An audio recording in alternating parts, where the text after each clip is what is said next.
ሰላም ውድ አርሰናውያን እንዴት ቆያችሁልን? በዛሬው ክለባችን አርሰናል የሚመለከቱ አሁናዊ አዳዲስ መረጃ ይዘን መጥተናል። ውድ ቤተሰቦች እንደተለመደው ለቻናሉ አዲስ ከሆናችሁ በቅድሚያ ቻናሉን ሰብስክራይብ በማድረግ ቤተሰብ ይሁኑን። አሁን ሁለቱ መረጃዎች አልፈን አብራችሁን ቆዩ።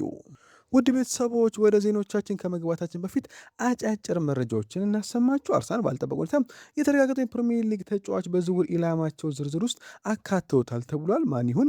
የትሮሳርድ ልብ የሚነካ መልእክት ለአርሰናል ደጋፊዎችም ተላልፏል። አርሰናል ከሮማው አማካይ ጋር ስሙ መያያዙን ቀጥሏል። የሮማ አማካይ ማን የሚለው እንመለከታለን። የጉማሬሽ ጉዳይ እንዲሁም የአንድሪያ ቤርታ አዲሱ በጀት እንመለከታለን። በተጨማሪም የአርሰናል የመስመር አጥቂ ምኞቶች እነማን ናቸው? እኒሁ የኬፓ ጉዳይና የኢሊያ ሙስሌር አዲሱን ፊርማ እንመለከታለን። ቤን ሆይት ጉዳዩ ላይ ኦኒዮን ይመስላል። እንዲሁም ሮማኖ የአርሰናል ቀዳሚ ምርጫ ይፋ አድርጓል። አርሰናል የሜንዙን አማካይ ይፈልጋል። የተጫዋች ማን ነው? አርሰናል ለሳሊባ ያወጣው ዋጋም ታውቋል። አርሰናል ለሜክሲኮ ኮከብ ጥያቄ ሊያቀርብ ነው የተባለችው ሮድሪ ስለ ሜሪኖ የሙገሳ አስተያየትም ሰጥቷል። ውድ ቤተሰቦች እኔ አጫጭር መረጃዎች ሰፋ ባለመልኩ በቀጣይ ዜናዎቻችን ሰሙታላችሁ። አብራችሁን ቆዩ። አርሰናል የዌስትሃሙን የቀይ መስመር ተከላካይ አርዋን ቢሳካን በቀይ መስመር ተከላካይነት ከሚያስፈልጉ ተጫዋቾች መካከል አንዱ እንደሆኑ ተሰማ። መድፈኞቹ በዚህ ክረምት ቤን ዋይትን መተካት ሊኖርበት ይችላል ተብሏል። ምክንያቱም ይህ የእንግሊዝ ብሔራዊ ተጫዋች ባለፉት ጥቂት ዓመታት ከጉዳት ጋር ሲታገል የቆየ ሲሆን በቡድኑ የመጫወት ቅድመ ተከተልም በአብዛኛው ከዩሬን ቲምበር በስተጀርባ መውደቁ ይታወሳል። ቲም ቶልክ እንዳስነበው ከሆነ የቀድሞ የማንቸስተር ተከላካይ የሚያካተውና በትንሹም አያስገራሚ የሆነው አዲስ እውነት ዋን ቢሳካ በአርሰናል ክትል ዝርዝር ውስጥ ካሉ በርካታ ስሞች መካከል ቀዳሚ እንዲሆንም አድርጎታል ተብሏል። የዲአር ኮንጎ ብሔራዊ ቡድን ተጫዋች በኦልትራፎርድ በነበረው ቆይታ ሁሉ ጊዜም በሙሉ አሳማኝ ባይሆንም በፕሪሚየር ሊጉ ላይ ሰፊ ልምድ ያለው ሆኖ ለአርሰናል ጠንካራ የቡድን ተለዋጭ ተጫዋች ሊሆንም ይችላልም ተብሏል። እንደ ዋን ቢሳካ ያለ ተጫዋች የአርሰናል የመጀመሪያ ምርጫ መሆን አለመሆኑ ገና የሚታይ ቢሆንም የሰሜን ለንደኑ ግዙፍ ክለብ ሌሎች ኢላማዎችን ማግኘት ካልቻለ ይህ ብልህ የንግድ ስራ ሊሆን ይችላልም ተብሏል። ቲም ቶንክ እንደ ቲኖ ቪላሜቶ ኢቫ ፍሬንሲዳና ያሉ ሌሎች ታላላቅ ስሞችን ለአርሰናል እንደ ኢላማን ይጠቅሳል። ነገር ግን ዌስትሃም ወደ ሻምፒዮንሺፕ መውረድ ተከትሎ ዋን ቢሳካ በቀላሉ ሊገኝ ይችላል ሲል አስነብቦታል። ወደ ቱርክ ሊዘዋወር የሚችለው ትሮሳርድ ልብ የሚነካ መልእክት ለአርሰናል ደጋፊዎች ላከ። አርሰናል ሁልጊዜም እንደ ቤትን የሚሰማኝ ከደረስኩበት ቅጽበት ጀምሮ ይህ ክለብ እቅፍ አድርጎ ተቀብሎኛል። በእኔም ማምነው እና በስራ ዘመኔ ካሉት ምርጥ ጊዜያት መካከል ጥቂቶችን ሰጥቶኛልም ብሎ ሙሉ በሙሉ በእኔ ምርጫ ላይ ብቻ ቢሆን ኖሮ እዚህ ለብዙ ዓመታት እቆይ ነበር። እንዳለመታደል ሆኖ እግር ኳስ ሁልጊዜም ያን ያህል ቀላል አይደለም። እናም አንዳንድ ጊዜ ከጨዋታ ቁጥጥር ውጭ የሆኑ ውሳኔዎች ይወሰናሉም ብሎ ወደፊት ምንም አይነት ነገር ቢፈጠር ለቡድን አጋሮች፣ ለአሰልጣኙ፣ ለክለቡ ሰራተኞችና በተለይም ለአርሰናል ደጋፊዎች ሁልጊዜም አመስገኝ እንደ ራሳችሁ ሰው አድርጋችሁ ተቀበላችሁም ይህንን ደግሞ መቼም አልረሳውም ሲል ተናግረዋል። ከጣሊያን የዜና አውታር ኮሬ ዴሎ ስፖርት የወጣ ወሬ እንደሚያመለክተው ከሆነ አርሰናል ከማኑ ኮኔ ወኪሎች ጋር ንግግር ማድረጉና ከዓለም ዋንጫው በኋላ በክረምቱ ዝውውር መስኮት ላይ ተጫዋቹን ለማስፈረም አንዳንድ እንቅስቃሴ ይደረጋሉ ሲል ኮሬ ዴሎ ስፖርት ዘግቦታል። ኒውካስትል ተጫዋቹን ለመሸጥ ምንም አይነት የኢኮኖሚ ግፊት እንደሌለበት አጥብቆ የተናገሩ ሲሆን የአርሰናል ፍላጎት ቢኖር ክለቡ ለ28 ዓመቱ ካፒቴን ቡርኖ ጉማሬሽ የሚቀርብ ማንኛውንም ጥያቄ እንደማይቀበልና ተጫዋቹም ለሽያጭ እንዳልቀረበ አሳስቧል ሲል ዘ አትሌቲክስ ዘግቦታል። አርሰናል ዶክተር አርናልዶ አብራንስቴን ከአስቶን ቪላ የቀጠረ ሲሆን እዚያም ከፊዚዮቴራፒስቱ ካርመን ማርኬስ ጋር በድጋሚ ይገናኛሉም ተብሏል።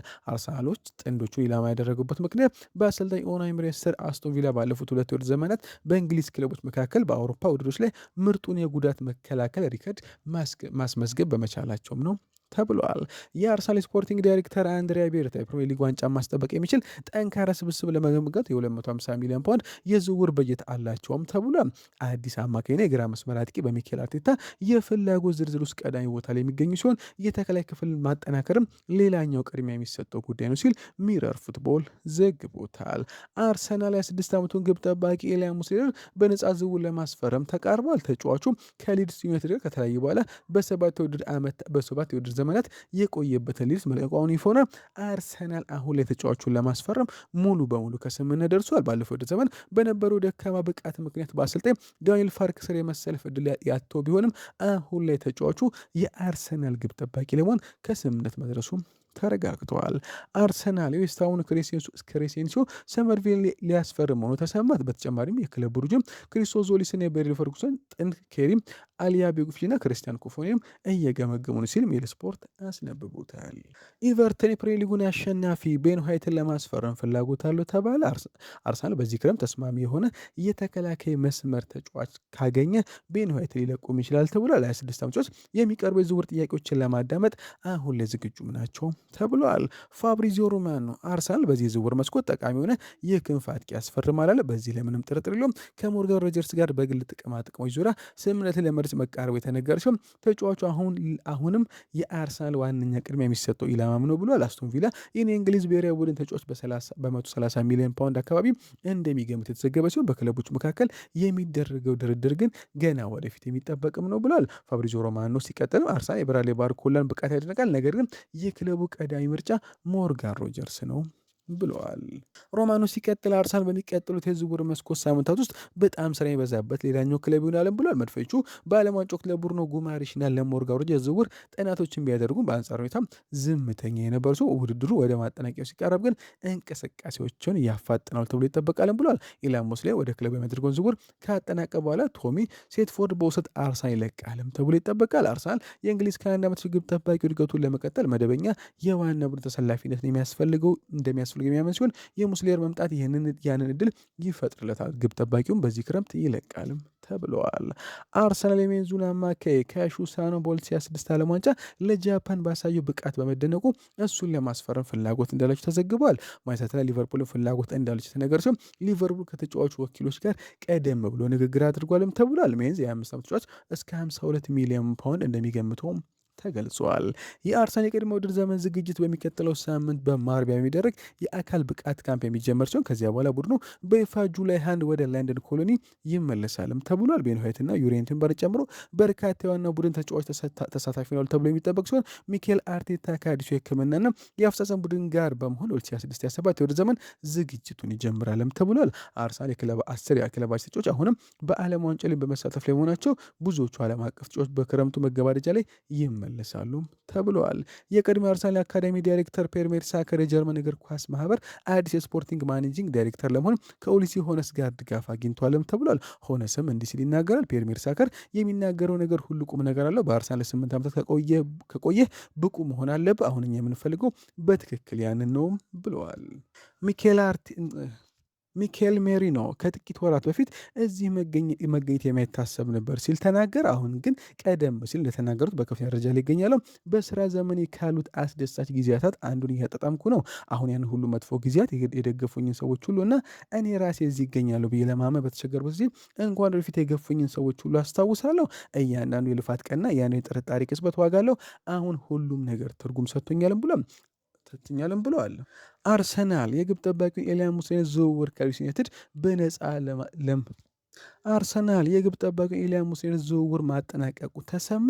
የመድፈኞቹ ለሙስሌር ያለችው ፍላጎት መጀመሪያ ይፋ ያደረጉ ሲሆን አሁን ላይ ስምምነት ተደርሷልም ብሏል። ቢቢሲ ስፖርት እንዳስነበበው ከሆነ ሙስሌርና ወኪሎቹ ማክሰኞ ዕለት በአርሰናል ተገኝተው የተጫዋች ሁኔታ ለመፍታት ንግግሮችን አድርጓልም ተብሏል። አሁን ላይ የሕክምና ምርመራ ለማድረግ ችሏልም የተባለ ግብ ጠባቂው ምናልባት በቀጣዮች ሰዓታት ውስጥ ዝውውሩ ይፋ ይደረግም ይችላልም ተብለዋል። አርሰናል የቤን ዋይትን ቦታ ለመሸፈን ወይም ለመተካት የሪያል ማድሪድ ተከላካይ ራውል አሴንሲዮን በቀይ መስመር ተከላካይነት እንደ አማራጭ የተመለከተው ነው ሲል ኢስፔን ዘገበ። ያኩብ ኪቪዮር ከአርሰናል ተመልቆ እንዲህ ሲል ይናገራል። አርሰናል ለንደን እንድለቅ አልፈልግም ነበር። እንደ ተጫዋችነቴ ትልቅ ክብር ይሰጠኝ ነበር። እኔ ሊያስወግደኝ የፈለገ ማንም አልነበረም ሲል ተናግረዋል። የስፔን ብሔራዊ አሰልጣኝ ሉዊስ ዴላ ፎንቴ የአርሰናል ማርቲን ዙቢሜንዲን ከሮድሪ በመቀጠል በዓለም ላይ ሁለተኛው ምርጥ የተከላካይ አማካይ ሲሉ ገለጹ። ስፔን 2026 የዓለም ዋንጫ ሩብ ፍጻሜ በተደረሰም ዙቢሜንዲ እስካሁን ቡድኑ ላይ እንዳልተሰለፈም ይታወሳል። ዴላ ፎንቴ ሮድሪ የስፔን መሪ ብርሃን ሲሉ የጠሩ ሲሆን ዙቢሜንዲ ደግሞ በዚያ ቦታ ላይ በዓለም ላይ የሚቀጥለው ምርጡ ተጫዋች መሆኑን አጥብቀው ተናግሯል። አርሰናል ለዊሊያም ሳሊባ 128 ሚሊዮን ፓውንድ የመሸጫ ዋጋ አስቀምጧል ተባለ። የመሃል ተከላካይ አሁንም ለሽያጭ የቀረበ ባይሆንም መድፈኞቹ ከ125 ሚሊዮን ፓውንድ በላይ የሚሆኑ ጥያቄዎችን ሊቀበሉ ይችላሉም ተብሏል። ሳሊባ ባለፈው ውድድር ዘመን በውድድሮች 50 ጊዜ የተሰለፈ ሲሆን እስከ 2030 ድረስ በክለባችን የሚያቆይ ውላለው። በዓለም እግር ኳስ ካሉ ምርጥ የመሃል ተከላካዮች አንዱ ሲሆን አርሰናል ቢያንስ እስከ 150 ሚሊዮን ፓውንድ ከዊሊያም ሳሊባ ዝውውር ይፈልጋልም ተብለዋል። የአርሰናል ሁለተኛ ግብ ጠባቂ ኬፓ አሪዛባላጋ የኢላን ሙስሌን ዝውውር በመጠናቀቁ ምክንያት የበለጠ የቋሚ ተሰላፊነት እድል ለማግኘት ሲል ክለቡን ለቆ ለመውጣት ፈቃደኛ ለመሆን መወሰኑ ተዘገበ። ቢቢሲ ስፖርት እና ሌሎች የዜና አውታሮች እንደዘገቡት ከሆነ ፈረንሳዊ ግብ ጠባቂ ወደ ኤምሬትስ ስታዲየም የሚያደርገውን ዝውውር ለማጣት ተቃርቧል። ይህም በኬፓ ወደፊት ቆይታ ላይ ጥርጣሬ መፍጠሩ አይቀሬ ነው። ይህ ኩነት በአርሰናል ግብ ጠባቂ ምርጫዎች ላይ በትክክል ምን ማለት እንደሆነ የተደበላለቁ ግምቶች ያሉ ይመስላሉ። ምናልባትም ኬፓ የክለቡ ሁለተኛ ምርጫ ሆኖ ሊቀጥል የሚችል ሲሆን ሙስሌር ደግሞ ሶስተኛ ምርጫው ይችላል። ሆኖም ቤን ጃኮብስ ኬፓ መድፈኞችን ሊለቅ እንደሚችልና በሌላ ቦታ የመሰለፍ ዕድል የሚያገኝበትን ዝውውር ካገኘ ለመለቀቅ ፈቃደኛ መሆኑን የሚያሳይ የሚከተለውን መረጃ በትዊተር ገጹ ላይ እንዲህ ሲል ያጋራል። አርሰናል ከሊድስ ከለቀቀ በኋላ ነፃ ወኪል የሆኑን ግብ ጠባቂ ኢልያ ሙስሌርን ለማስፈረም ስምምነት ደርሷል። ኬፓ አሪዛባላጋ በክለቡ ስለመቆየቱ አሁንም ምንም ማረጋገጫ የለም። ስፔናዊ ግብ ጠባቂ የቋሚ ተሰላፊነት ሚና ለማግኘት ክለቡን ለቆ ለመውጣት አሁን ላይ ፈቃደኛም ነው ብለዋል። ፓትሪስ ኤቭራ አርሰናል ከቡርኖ ጉማሬሽ ይልቅ 43 ሚሊዮን ፓውንድ የሚገመቱን የዓለም ዋንጫ ኮከብ እንዲያስፈርሙ አሳሰበ።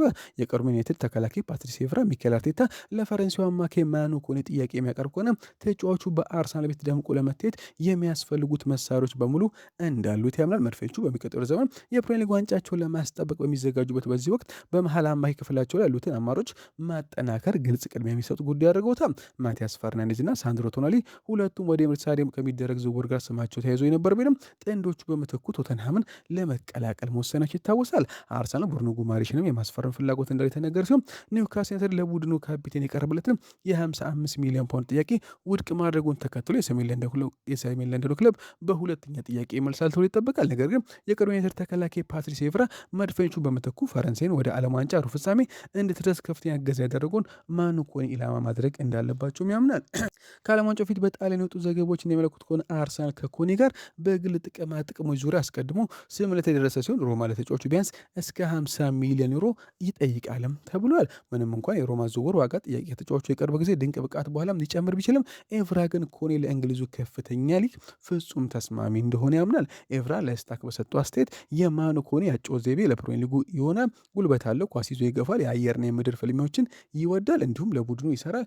እነዚህ ነገሮች በእንግሊዝ ትልቅ ዋጋ አላቸውም ብሏል። የፕሪሚየር ሊጉ ፈጣኑ ለመተንፈስ እንኳን ጊዜ አታገኝም። ስለዚህ ዋናው ነገር መላመድ ነው። ከአምስት ጨዋታዎች በኋላ ብቻ ትፍረዱበት። እሱን እንዴት መጠቀም እንዳለበት የሚያውቅ አሰልጣኝ ባለው አርሰናል ውስጥ የሚቀላቀል ከሆነ ጥሩ መስራት የሚችል ይመስለኛል። የሚያስፈልጉት መሳሪያዎች አሉት። ከዚህ በኋላ የሚቀረው በብቃቱ ላይ መጽናት ብቻም ነው ብሏል። በሌላ በኩል የቀድሞ አርሰናል አማካይ ፓትሪስ ቬራም ለኮኔ ያሉን አድናቆት ከመቅረጽ አልተቆጠበም። እሱም በፈረንሳይ ውስጥ ያለው ምርጡ አማካይ ሲልም ጠርቶታል። በዓለም ዋንጫው ቀደም ብሎ በአይቲቪ ላይ ቬራ እንዲህ ሲል ይናገራል። ወደ ዓለም ዋንጫው የመጣው ጥቂት ጉዳቶች ያሉበት ነበር። እናም ለእሱ በጣም አስቸጋሪ ወደ ዘመን ነበር። ነገርም ለእኔ እሱ በአሁኑ ጊዜ በፈረንሳይ ውስጥ ምርጡ አማካይ ነው። እኔ ከኦሬንጅ ቹዋሜኒና ከአድሪያን ራቢዮት አስቀድሜ እሱን አስቀምጠዋል ብሏል። ምክንያቱም በሜዳው ላይ ለመንቀሳቀስ የሚያስችል የመለወጥ ብቃትም አለው ብሏል። ጠበኛ ነው፣ ኳስ ነቃጭ ነው። እንዲሁም የጨዋታ ግንባታ አካል ለመሆን የሚያስችለው የቴክኒክ ብቃት አለው። የተከላካይ መስመሮችን ሰብሮ ማለፍና ወደፊት መጫወት ይችላል ሲል ፓትሪስ ኤቭራ ተናግረዋል። ውድ ቤተሰቦች ለዛሬ ያሰናድንላችሁ ዘገባዎች እነኝን ይመስላሉ።